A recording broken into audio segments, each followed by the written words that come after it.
میں یسوع مسیح کے نام سے آپ سے مخاطب ہوں۔ میرا نام پاسٹر رفیق ہے اور سلام عرض کرتا ہوں سب سے پہلے، کیونکہ بائبل مقدس کے متعلق یہ کہنا چاہتا ہوں کہ بائبل مقدس ایک خدا کا زندہ اور مؤثر کلام اس سے کہا گیا، کیونکہ عبرانیوں کے خط چوتھے باب کی 12ویں آیت میں لکھا ہے کہ خدا کا کلام زندہ اور مؤثر ہے، اور یہ اثر اور پرتاثیر کلام جو ہے، یہ بائبل انسان اور خدا کی سٹوری کو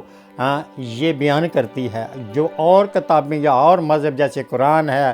گرنتھ ہے، یا رامائن ہے، یا بدھوں کی کتاب ہے، کوئی ایسی کتاب ایسی نہیں جو انسان اور خدا کی جو کہانی یا سٹوری ہسٹری کو بیان کرتی ہے، اور یہ صرف یہی ہے، اور اسی میں سب کچھ ہمیں ملتا ہے جو ہماری ضرورت ہے کہ ہم کہاں سے نکلے ہیں اور کہاں جانا ہے واپس۔ یہ شروع اور آخر بیان کرتی ہے، اس لیے بائبل مقدس پڑھیں، میری یہ آپ کو دعوت ہے، اور آج ہی سے